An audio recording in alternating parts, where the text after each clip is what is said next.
Welcome to Leka Eto Speak YouTube channel. Thanks for watching. Please don't forget to subscribe. Lovers all over the world, welcome to our YouTube channel. Gẹ́gẹ́ bí ẹ ti mọ̀ pé a máa fún yín ní update nípa tó bá ń ṣẹlẹ̀ throughout the world. Update eléyìí tí a mú wá fún yín, update nípa ọ̀rọ̀ Imam Ogbomosho, nípa aáwọ̀ tó wà láàrin ọba Gandhi ti ìlú Ogbomosho àti Imam Taliat Ayilara. So update yẹn ni a mú wá fún yín, and then gbogbo àwọn League of Imam ní ilẹ̀ Yorùbá pátápátá, so wọ́n yan delegate, wọ́n yan àwọn aṣojú, wọ́n yan àwọn tí wọ́n máa ń pẹ̀tù sáwọ̀ lọ sí ọ̀dọ̀ ọba Gandhi, ọba Soun Ogbomosho, láti pẹ̀tù sáwọ̀, láti jẹ́ kí gbogbo àwọn awuyewuye tí ó ń lọ nípa ọ̀rọ̀ ó ṣe imam kò ṣe imam nílùú Ògbómọ̀ṣọ́ pé kí ó jẹ́ nǹkan tí kò ní jẹ́ awuyewuye mọ́, because Islam kò gbúdọ̀ dàrú. So ìgbà tí wọ́n dé ọ̀dọ̀ bàbá kábíyèsí Gandhi, ọba ìlú ti Ògbómọ̀ṣọ́, so kábíyèsí ṣàlàyé lẹ́kùnrẹ́rẹ́ nípa nǹkan tó ṣẹlẹ̀, nípa gbogbo àwọn nǹkan tó ṣẹlẹ̀ nípa ọ̀rọ̀ oyè jíjẹ, ọ̀rọ̀ imam kò ṣe imam. So gbogbo ẹ̀ ní kábíyèsí ọba Gandhi ṣàlàyé fún àwọn delegate tí àwọn League of Imam gbogbo ilẹ̀ Yorùbá tí wọ́n yàn lọ síbẹ̀. So gbogbo ẹ̀ náà ni a máa play fún yín nínú fídíò wa yìí. So ẹ farabalẹ̀ kẹ́ ẹ gbọ́ nǹkan tí ó tẹnu kábíyèsí jáde, and then gbogbo àwọn bí ọ̀rọ̀ ó ṣe oyè jíjẹ kò ṣe oyè jíjẹ bó ṣe lọ, gbogbo ẹ̀ ní kábíyèsí Soun Ògbómọ̀ṣọ́ ni wọ́n yàn nàná nínú fídíò tí a fẹ́ play fún yín yìí. So ẹ̀yin tẹ́ bá ṣe ń darapọ̀ mọ́ wa, ẹ farabalẹ̀ kẹ́ wo fídíò, because a lot of nǹkan, a lot of ọ̀rọ̀, a lot of videos ni ó wà lórí social media tí àwọn èèyàn sá ń sọ̀rọ̀ lọ́tún lọ́sì, and then wọ́n ní ẹni tí ó bá fẹ́ mọ ìdí ọ̀rọ̀, èèyàn ní láti ṣe findings, kéèyàn farabalẹ̀. So ẹ farabalẹ̀ kẹ́ wo fídíò, gbogbo àwọn nǹkan tí ó ti ṣẹlẹ̀ pátápátá nípa ọ̀rọ̀ oyè jíjẹ, gbogbo pátápátá ni àwọn yàn nàná nínú fídíò yìí. Ẹ ṣé gan ni. I've been abroad for 30 years. Mo fi gbé ìlú ìgbìmọ̀.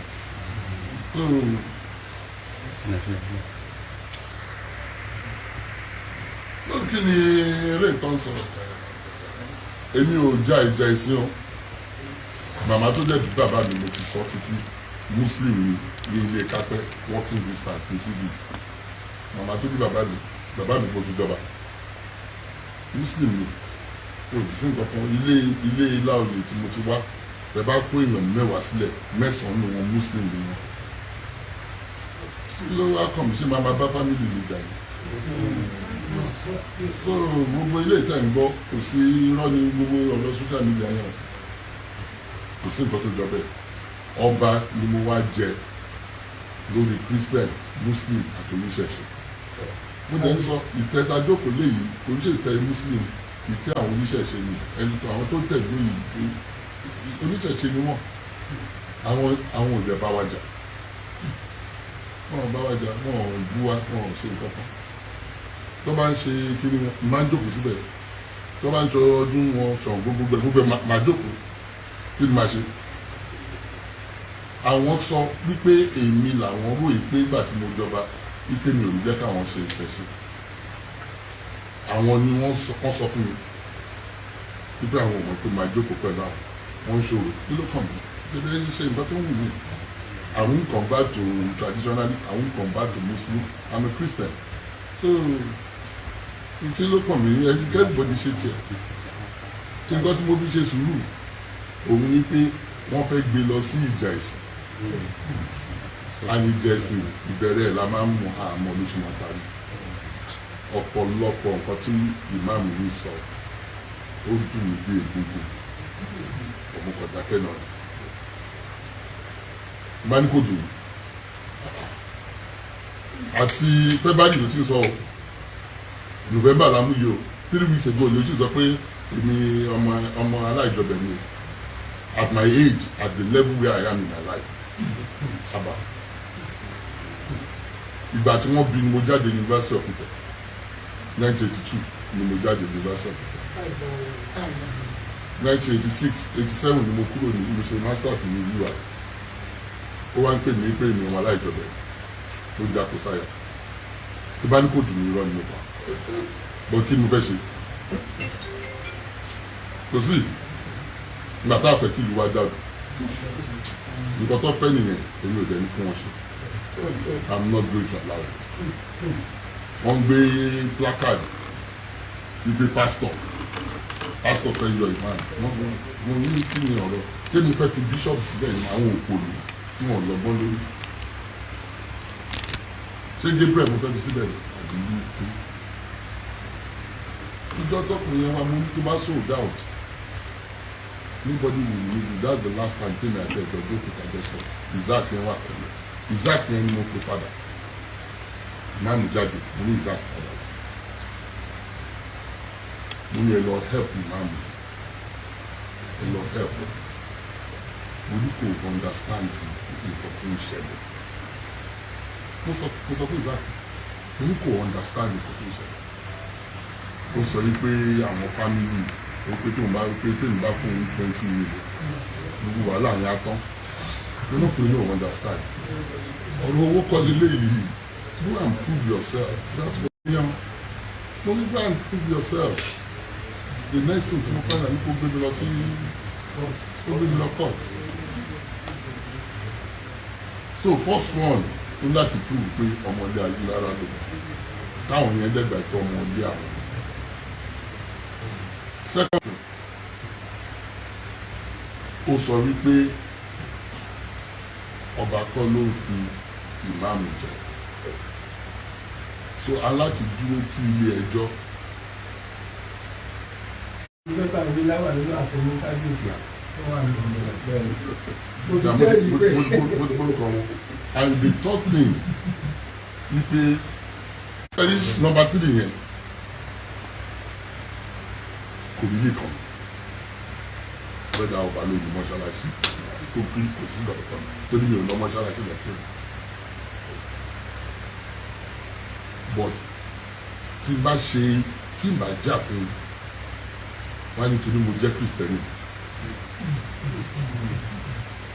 bẹ́ẹ̀ ni wọ́n ní ọmọ òkú ọ̀run ó ṣòro mú lọ oko àárọ̀ tó bá fi síwájú wọ́n ní o fẹ́ kó máa bẹ́ẹ̀ gbọ́rin tó bá fi sẹ́yìn wọ́n ní o fẹ́ kí ìkókó pààyàn so kò sí nǹkan téèyàn lè ṣe so tí máa ní mi ò yà sí ipò ọba kọ́ ló ń fi ìmáàmù jẹ ṣé mò ń fi bíṣọ̀bù jẹ ni kò sí ìtumọ̀ tó jẹ káwọn kọ́ máa ẹni nǹkan tó bá wù wọ́n kọ́ máa ṣe tó bá dẹ́ba kọ́ lọ ní mọ́ṣáláṣí kìló kan kò sí ìdọ̀tí kan but tí n bá ṣe irú ẹ̀ àwọn fámìlì mi wá sọ pé ìgbà tó dórí tèmi nítorí mo jẹ́ kristẹni ni mo ṣe fún wọn ní mọ́ṣáláṣí tí mi ò kọ́ tí mi ò kọ́ bí ara sí. so ọ̀rọ̀ mẹ́ta yẹn kò sí bẹ̀tà fẹ́ ṣe ń tọ̀ kẹ́rí tèbú yẹn ṣé bú sórí ṣé èèyàn á sọ fún mi pé mi ọmọ aláìjọbẹ̀ yìí ni ní at this time kí ó rárá affect mi kò lè affect mi ọ̀nà tí mo ní ó jù yẹn lọ àtọ̀ nobody in this world again can define the honour God has given to me kò sí nǹkan tí wọ́n lè jẹ l'Ógbómọ̀ṣọ́ tó ju Ṣọ̀ún lọ ló lè ti jẹ́ èèyàn kan wá sọ fún mi pé ọmọ aláìjọbẹ̀ yìí kò sí ìkòyí ò lè define me kò sí kò lè define me mo ti lọ́lá kí tó débi ìkòyí kọ́ ló fún mi lọ́lá náà mo ti lọ́lá kí tó débi mo ti lówó kí tó débi omi ti wà lákùrọ̀ kójú tó rọ̀.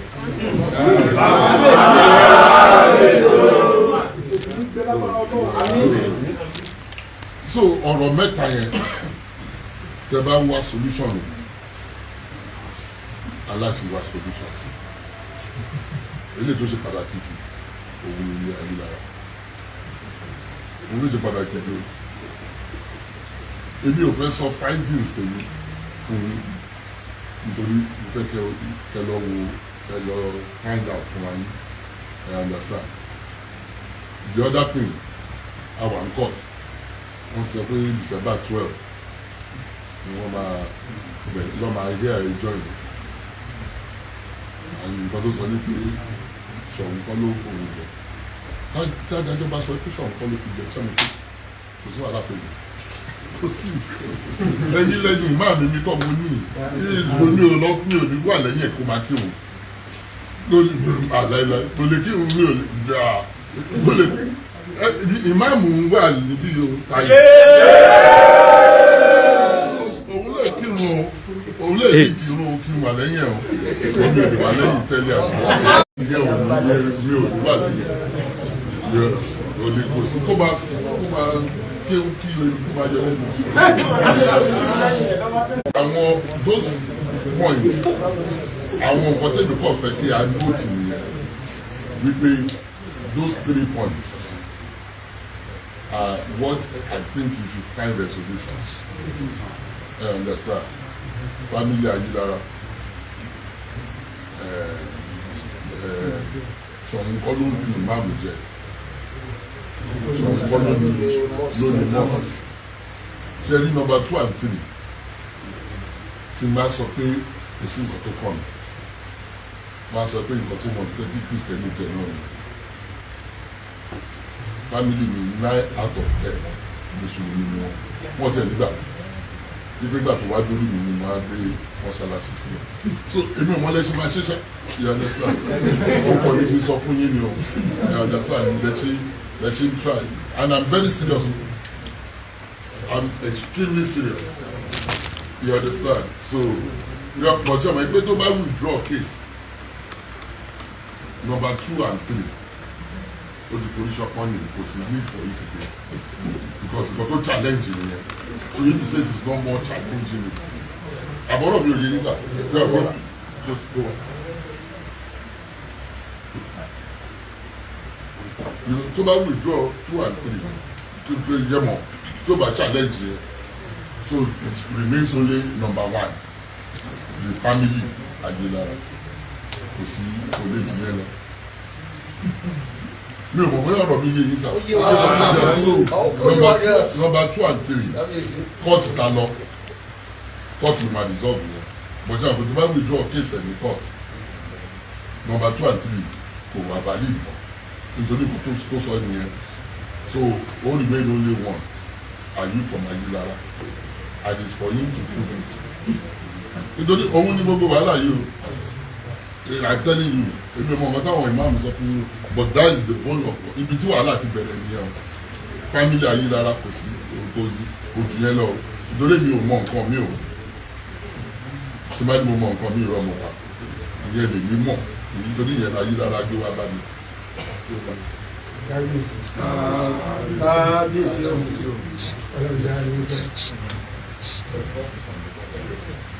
ọlọ́run ló gbé ẹ sọ́tà.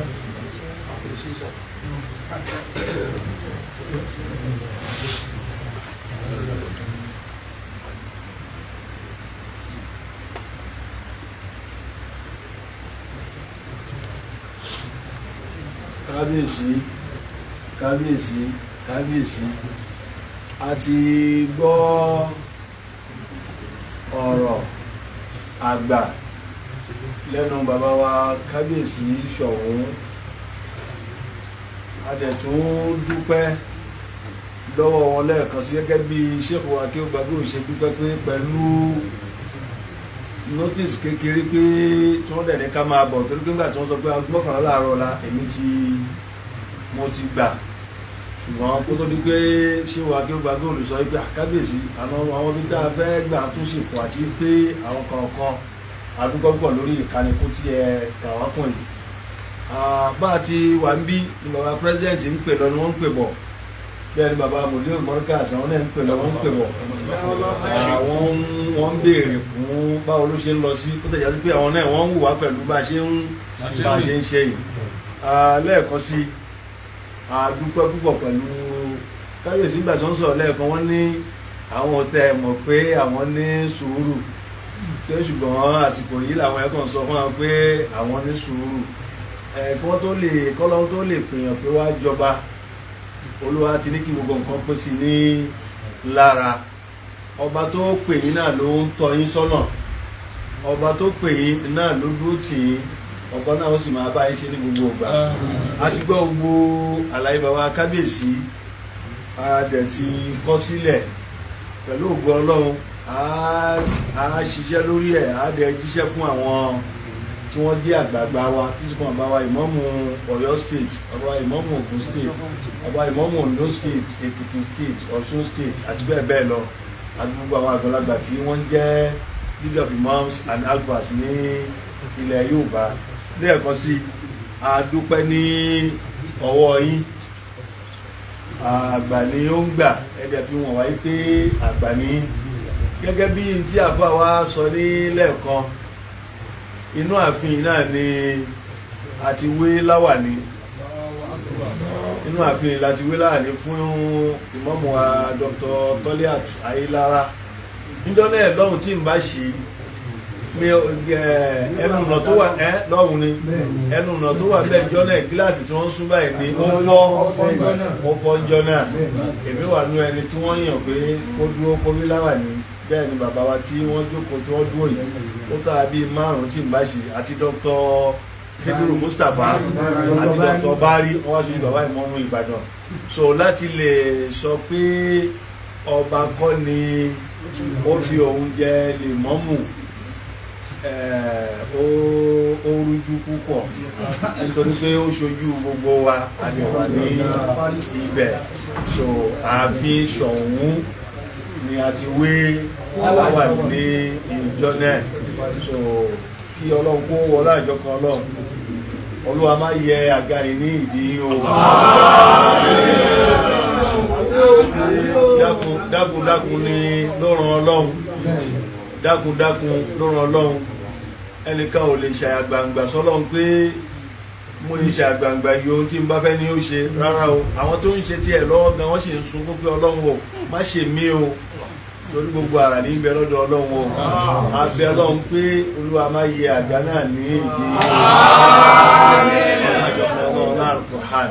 wọ́n láwọn ẹni ẹ̀ ní iwájú Ọlọ́run lẹ́ẹ̀kan sí ní orúkọ gbogbo bàbá wa nílẹ̀ Yorùbá a dúpẹ́ púpọ̀ ní ọwọ́ yín pẹ̀lú àwọn àlàyé àti àwọn ọ̀rọ̀ olówó iyebíye èyí tí ẹ bá wa sọ yìí Olúwa kó wa dúró tì wọ́n sì máa padà lẹ́yìn yín o subhana rabbika rabbil izzati amma yasifun wa salamun ala al-mursalin walhamdulillahi rabbil alamin. gbogbo alápapọ̀ á wá kí kábíyèsí bá a ti máa ń kí kábíyèsí ńlẹ̀ Yorùbá ẹni tí kì í bá wá ń ṣe Yorùbá ó lè jókòó wọ́n kì í kábíyèsí o àmọ́ gbogbo àtà jẹ́ ọmọ Yorùbá á kì í kábíyèsí ọba Ṣọ̀ún ọba ọmọ ìgbàanì kábíyèsí o kábíyèsí o kábíyèsí o.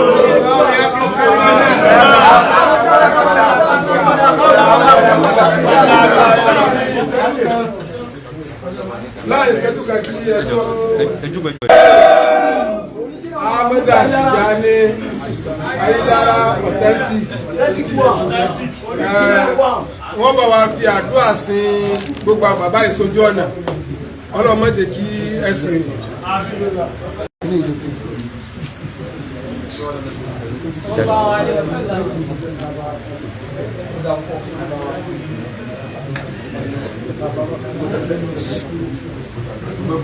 Alhamdulillah. Alhamdulillah.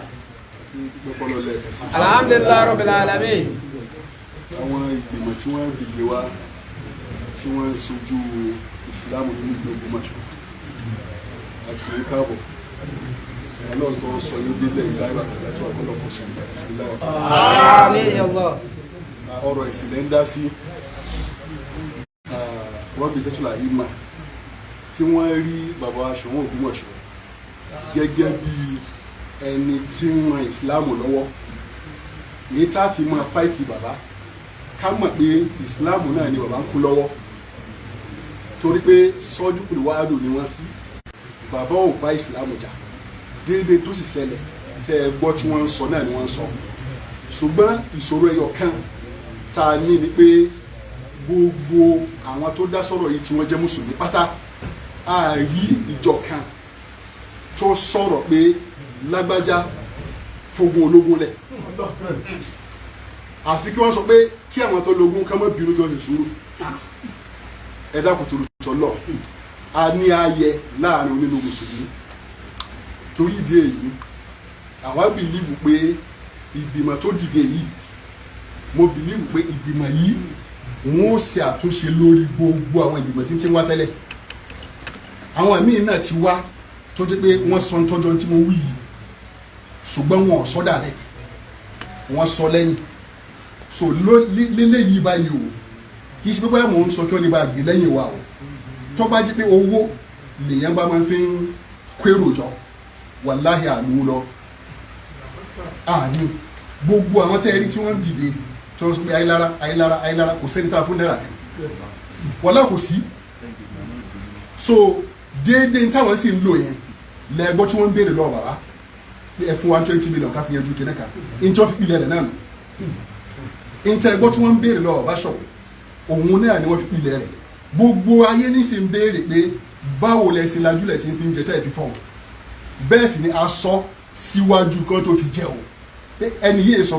afẹnusọ àfìwé sọ ṣùgbọ́n ìjọ ẹgbọ́n tí bàbá sọ yẹn òun náà ni wọ́n fi rìn so ó túmọ̀ sí pé kò sí nǹkan kan tó bá yẹ jẹ́ lónìí ju àbẹ̀tẹ́lẹ̀ lọ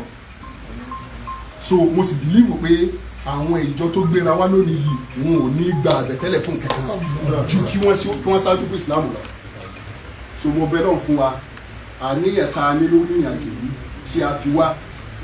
àti àníyàn tá a tó dá padà nítorí ó lè ṣeé ṣe kó pé ní ti bẹ lórí social media láàárí òun là á sì ń gbọ́ ṣùgbọ́n àgbọ̀ wúlẹ̀wúlẹ̀ ọ̀rọ̀ àsìmọ́ déédéé òkodoro ọ̀rọ̀ tí ń bẹ́ẹ̀ bẹ́ẹ̀ òun náà la sì ti gbọ́ lónìí nítorí kò sọ̀rọ̀ rẹpẹtẹ àwọn ilé ìbò máa ń pòwe kan pé a decorated monkey is still a monkey tẹ́ ẹ bá mú irọ́ tẹ́ ẹ kún lọ́dà kò sí irú ọ̀dà tẹ́ ẹ kún ó ṣe déédéé ọ̀bọ tẹ́ ẹ wọ ìwò fún tẹ́ ẹ wọ bàtà fún àti fìlà kò kúrò lọ́bọ̀ ọ̀bọ náà lọ́wọ́ so kò sí iye owó tí wọ́n fẹ́ ná sọ̀rọ̀ yìí tí ó wàá sọ irọ́ yẹn dòótọ́ ó kó ọ̀rọ̀ tí ń bẹ́ẹ̀ bẹ́ẹ̀. náà ẹ rí ìjọ tó wà wákàwá yìí ọlọ́run gbàdúrà ọlọ́run kẹwàá ẹ rí àwọn bàbá tó gbé wa dìde the president league of Imam and Alfa bàbá wa tó yẹ pé wọ́n jẹ́ àwọn president Imam Èkìtì tábà wo bọ́lọ́run ṣe kẹ́ wọn tẹ́ bá débi tí wọ́n wà kódà ẹ rò pé president Nàìjíríà ni wọ́n ní bàbá wa secretary general bí akẹ́yìn náà bá join pẹ̀lú wa tó bá yá ẹ mọ̀ ìpè ọlọ́run kẹwàá èmi tí mo join my daddy is a grand mufti of Yoruba land before tó ti ẹyin òun náà ọlọ́run kẹ gan tí wọ́n dá àwọn bàbá tó jókòó ìbáṣe wọ́n yà fọ́nkà yìí ẹ lọ mọ́tò tá a gbé wá náà olóṣèlú ìgbérú mọ́tò tá a gbé wá kò sówó kátẹ́nìkan fẹ́ fà wá táwọn àfi wá bíbá yìí àmọ́ táwọn wá fún bàbá mọ̀dínrún bankazi ni wọ́n sọ àwọn pé bí bàbá ṣe ádámọ̀ ṣe kọ́ àwa láti ilẹ̀ torí pé kò sẹ́nìkan tó fẹ́ kéwú nílẹ̀ Yorùbá yìí tí ò ní sí kéwú ṣé ádámọ̀ bẹ̀ ẹ̀kọ́ tí ṣé ádámọ̀ sì kọ́ wa ni wípé bí yẹn bá ti kọ́yàn ní mímọ̀ ìwọ náà gbìyànjú kọ́ ọ lo mímọ̀ rẹ irú náà ni bàbá ṣé ádámọ̀ gbé wá sí rábítà tí wọ́n fi ṣe kí ni tí wọ́n fi dá rábítà lẹ̀ ìyẹn náà làwọn náà gbogbo ẹ̀ wá ń tẹ̀lé láwọn bàbá fi wá gbé wa dìde pé bàbá kí gbàgbọ́dọ̀ yẹ dìde bàbá wọ̀kílù mùsùlùmí ó yẹ dìde bàbá mufti of Yorùbá land ó yẹ dìde náà fi wá pé ọmọ bàbá yìí pé ẹ̀yin náà lọ ọbẹ̀ kẹ́ lọ bá wọn sọ̀rọ̀ ní tó bá ń ṣẹlẹ̀ ńbẹ̀ àwọn gbà tí àwọn bàbá wa ọba Ṣọ̀ún tí wọ́n ti sọ gbogbo ẹ̀ fún wa á tún padà wá náà ni so ti ẹyin kò sí àlàáfò yóò lẹ̀ òdodo ní ọ̀sẹ̀ kí ni máa ń ga láyé so ti ẹyin kò sì sí nǹkan kan tó lè ga ju òdodo lọ so àwọn òsì wá gbà wá sọ̀pẹ̀tẹ̀ nìkan nígbà tí bàbá wa ń sọ̀rọ̀ lẹ́ẹ̀kan gbà nítorí ìmáàmù yìí tẹ̀ fi wá gbogbo ìmáàmù ni ìmáàmù tiwa ìmáàmù tó bá ti wà lórí òótọ́ kò sí ìmáàmù kan tó jẹ́ pé rábì tó wà lẹ́yìn rẹ̀ tó bá jẹ́ pé irọ́ ní paláyé àmọ́ ìmáàmù ṣé rábì tó ní kí ìmáàmù mọ ọbọ̀ bá ní nígbà tí ṣe pé ìmáàmù tó rán wa wá nígbà tí ṣe pé òun bú ọba ìlú rẹ̀ ìmáàmù tó bá ti ń bú ọba ìlú rẹ̀ ọlọ́run ọba ní ń bú náà torí pé ọlọ́run ọba fún àìló sọ yí pé kúlélọ́hùn málikal mulki tu'til mulka man tasha ọlọ́run ọba ní ń fìyàn jọba láyé èyàn lè fowó dùn èyàn lè fi gbogbo ẹ̀dùn tọ́lọ́run bá ní yòní débẹ̀ yòní débẹ̀ ìmáàmù sì ní Ànábì Muhammad lọ sọ ní kún imaman ìjẹ́ àyíká gbogbo aráàlú bá sọ pé òun ò fẹ́ ìmáàmù tí màá bá lò bá wà ń bẹ̀ ń tẹrẹ ẹni wọ́n máa ń fi ìmáàmù jẹ ní ìmáàmù kan ní ṣe kí ni ní fara ẹ jẹ so ti ń tà wá fún oní Islam a sì gbọ́n tí ń ṣẹlẹ̀ lọ́tún lọ́sì táwa ti gbọ́ ní tí wọ́n ń pè rábìtà ní tí rábìtà wà fún tíṣà náà dé rábìtà lẹ̀ fún un ipe gbogbo tí máa ń ṣẹlẹ̀ ní gbogbo ilẹ̀ Yorùbá pátá ẹ kóra yín jọ ẹ dá sí i ẹ tó bá jẹ́ onírọ́ ẹ sọ̀rọ̀ fún ẹ bá jẹ́ olóòótọ́ ẹ sọ̀rọ̀ fún ẹ dájọ́ rẹ̀ ní táwa wá fún nìyẹn bàbá ìmáàmù.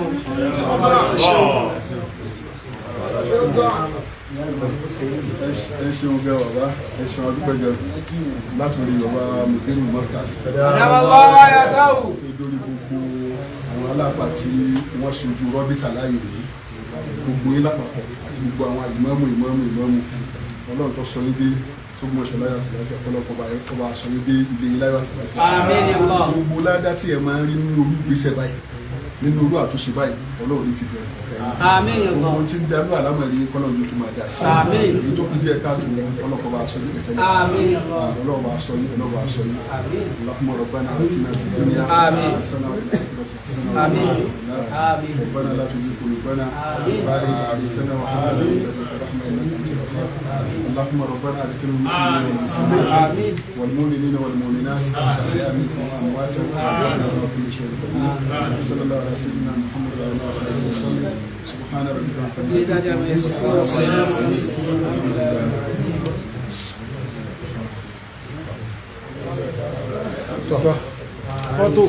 Photo. Assalamu alaikum. Lovers all over the world, a lérò pé ẹ farabalẹ̀ wo fídíò láti ṣe bẹ̀rẹ̀, so ẹ ti máa rí gbogbo àwọn nǹkan tó ṣẹlẹ̀, ẹ ti máa gbogbo àwọn nǹkan tó ṣẹlẹ̀ nípa ọ̀rọ̀ yìí jíjẹ, nípa pé bóyá ìmáàmù tí wọ́n fi jẹ ní Ògbómọ̀ṣọ́ bóyá ọmọ ilé Ayílára ni bóyá kò kí ń ṣe ọmọ ilé Ayílára. Tí a bá wo fídíò yìí dáadáa tá a bá dẹ̀ fọkàn bá lọ ẹ rí i pé kábíyèsí Soun Ògbómọ̀ṣọ́ wọ́n ṣàlàyé lẹ́kùnrẹ́rẹ́ pé ẹjọ́ pé ó ti wà ní court, so wọ́n sọ àlàyé bí ẹjọ́ ṣe dé court gbogbo ẹ̀ ni wọ́n sọ. So fún díẹ̀ yìí and then àwọn tí wọ́n wá náà wọ́n wá níwà wípé kí wọ́n wá pẹ̀tù sáwọ̀ ni pé kò sí ọba lónílé ọba lónílẹ̀. Tí ọba bá jẹ́ kristẹni àti mùsùlùmí àti ẹlẹ́sìn ìgbàgbọ́ ni ọba gbọ́dọ̀ fàmọ́ra, gẹ́gẹ́ bí kábíyèsí náà dẹ̀ ṣe ṣàlàyé wípé àwọn ò yẹ ẹ̀sìn kan sọ́tọ̀, pé gbogbo wọn ni àwọn fàmọ́ra, pé àwọn ò ti torí pé àwọn jẹ́ kristẹni pé tí ẹni tí ó bá ti jọba ó ba lérí gbogbo ẹ̀sìn tí wọ́n bá ń ṣe nínú ìlú yẹn ni. So a gbọ́ lẹ́kùnrẹ́rẹ́ nípa bí gbogbo awuyewuye yìí bó ṣe ń lọ. So and then àwọn tí wọ́n wá náà wọ́n ní àwọn wá láti wá pẹ̀tù sáwọ̀ ni. So ẹ̀yin tẹ́ bá ṣe ń darapọ̀ mọ́ channel ẹ comment, ẹ jẹ́ ká mọ opinion ti yín lọ́dà comment section, ẹ dẹ̀ bá wa share fídíò sí wa, ẹ subscribe, ẹ turn notification bell yín so that anytime tá bá drop new video so ẹ má lè tètè mọ̀ wípé a tún ti drop another update sí orí ìkànnì wa yìí. So I appreciate support yín fún àdúró tí yín, ẹ ṣé gan ni, we love you all.